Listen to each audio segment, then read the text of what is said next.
അത്യാവശ്യം എരിശല്യമൊക്കെ ഉണ്ട്. കാറായിക്കോട്ടെ, ബൈക്കായിക്കോട്ടെ, നിങ്ങൾ വണ്ടിയൊക്കെ ലോങ് ആയിട്ട് കയറ്റിയൊക്കെ വെക്കാൻ പോകുന്നവരാണെങ്കിൽ ഈ വീഡിയോ തീർച്ചയായിട്ടും ഒരിക്കലും സ്കിപ്പ് ചെയ്ത് പോകരുത്. കാരണം നിങ്ങൾക്കുള്ളൊരു സൊല്യൂഷനായിട്ടാണ് ഞാൻ ഇപ്പോൾ ഇവിടെ വന്നിട്ടുള്ളത്. Back to video channel. നമ്മൾ വണ്ടിയൊക്കെ ഒരുപാട് നാൾ ലോങ് ആയിട്ട് കയറ്റി വെച്ചാലും എടുക്കാതിരുന്നാലും അല്ലെങ്കിൽ എലിശല്യമുള്ള സ്ഥലങ്ങളൊക്കെ ആണെങ്കിൽ എലിയൊക്കെ കയറി നമ്മുടെ വണ്ടിയെ ഒരുങ്ങിയിട്ട് കംപ്ലീറ്റ് ആയിട്ട് കടിച്ച് നശിപ്പിക്കും. പിന്നെ അത് ശരിയാക്കാൻ നല്ല രീതിക്ക് ഫണ്ടാവും. അപ്പോൾ അതിന് നിങ്ങൾക്ക് യൂസ് ചെയ്യാൻ പറ്റിയ പ്രൊഡക്റ്റാണ് റാറ്റ് റിപ്പല്ലൻ സ്പ്രേ. ഇത് റാറ്റിനെ കൊല്ലൊന്നുമില്ല എങ്കിലും ഒരുപാട് നാളത്തേക്ക് റിപ്പല്ല് ചെയ്ത് വെച്ചേക്കും.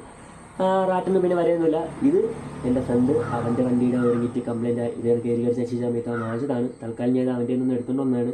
എൻ്റെ വണ്ടിക്കകത്ത് ഒരുങ്ങിയിട്ടൊന്നും ഇതുവരെ കടിച്ചൊന്നും നശിപ്പിച്ചിട്ടില്ല. എങ്കിലും ഞാൻ സീറ്റൊക്കെ തുറന്നിട്ട് എനിക്ക് കിഴങ്ങിൻ്റെ വേര്, റബ്ബറിൻ്റെ അരി, ഉള്ളി, ഉരുളക്കിഴങ്ങ് അങ്ങനെ കുറച്ച് ഐറ്റംസൊക്കെ കിട്ടി. അപ്പോൾ എലി കടിച്ച് നശിപ്പിക്കുന്നവർക്ക് ഞാൻ എന്തായാലും വെയിറ്റ് ചെയ്യുന്നില്ല. അതാണ് ഈ വണ്ടി നീ സാധനം വാങ്ങിച്ചുകൊണ്ട് അടിക്കാമെന്ന് വിചാരിച്ചത്. ജസ്റ്റ് ഒരു കോട്ട് അവിടെ ഇവിടെ അടിച്ച് വെച്ചാൽ മതി. ഒരു 2 മന്തെങ്കിലും ഇതിൻ്റെ എഫക്റ്റ് എന്തായാലും നിങ്ങൾക്ക് കിട്ടും. അപ്പോൾ അത് വെച്ചിട്ട് നമുക്ക് ഒരുപാട് ഫണ്ട് ലോസ് എന്നൊക്കെ നമ്മളത് സേവ് ചെയ്യുന്ന ഒരു പ്രൊഡക്റ്റാണ്. ഇതിലിപ്പോൾ കൊടുത്തേക്കുന്ന പൈസ 475 ഇത് അവർ എത്ര രൂപയ്ക്കാണ് വാങ്ങിച്ചതെന്ന് എനിക്ക് കറക്റ്റ് അറിയാൻ വയ്യ. എങ്കിലും നല്ലൊരു യൂസ്ഫുൾ ആയിട്ടുള്ള പ്രൊഡക്റ്റാണ്. കാരണം ഓയിലൻറ്റിറ്റൊക്കെ മാറണമെങ്കിൽ അത്യാവശ്യം നല്ല രീതിക്ക് കോസ്റ്റ്ലി ആയിട്ടുള്ള സാധനമാണ്. പിന്നെ ഇതിൽ കടിച്ച് വെച്ചിട്ട് നമ്മൾ ശ്രദ്ധിക്കാതെ വിടുകയാണെങ്കിൽ ഷോർട്ടായിട്ട് നമ്മുടെ വണ്ടി വരെ കംപ്ലീറ്റ് ആയിട്ട് കത്തിപ്പോകേണ്ട ചാൻസസും ഒരുപാടുണ്ട്. അപ്പോൾ ഇത് നമുക്ക് ജസ്റ്റ് അവിടെ ഇവിടെ അപ്ലൈ ചെയ്യാം. ഇപ്പോൾ ജസ്റ്റിൻ്റെ ക്രൂഷ്യലായിട്ടുള്ള ഫ്രണ്ട് പാർട്ട് ഒരുങ്ങിക്കുന്ന സ്പോട്ടുകളിൽ, പിന്നെ ഇതിൻ്റെ ബാക്കിൽ ഞാൻ സീറ്റ് തുറന്നിട്ട് ഞാൻ അവിടെയും ഫുൾ അടിച്ച് വെച്ചിട്ടുണ്ട്. പിന്നെ എന്തായാലും ഞാൻ അവിടെയൊന്നും അടിക്കുന്നില്ല.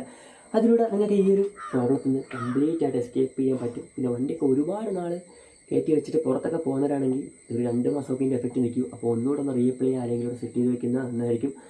ചാനൽ ആദ്യമായിട്ടാണ് കാണുന്നവരുണ്ടെങ്കിൽ ചാനൽ സബ്സ്ക്രൈബ് ചെയ്ത് വെക്കുക. പിന്നെ ഇതിനെപ്പറ്റി എന്തെങ്കിലും ഡൗട്ടും കാര്യങ്ങളൊക്കെ ഉണ്ടെങ്കിൽ എൻ്റെ ഇൻസ്റ്റ ഐ ഡി കൂടെയും പിന്നെ കമൻസിൽ കൂടെയൊക്കെ എന്നെ കോൺടാക്ട് ചെയ്യുന്നതാണ്. എൻ്റെ ഇൻസ്റ്റയിൽ ലിങ്കും കാര്യങ്ങളൊക്കെ എൻ്റെ ചാനലിൻ്റെ ഫയൽ കൊടുത്തിട്ടുണ്ട്. That's it for today. പുതിയ വീഡിയോ കാണുന്നവരെ ബൈ ബൈ.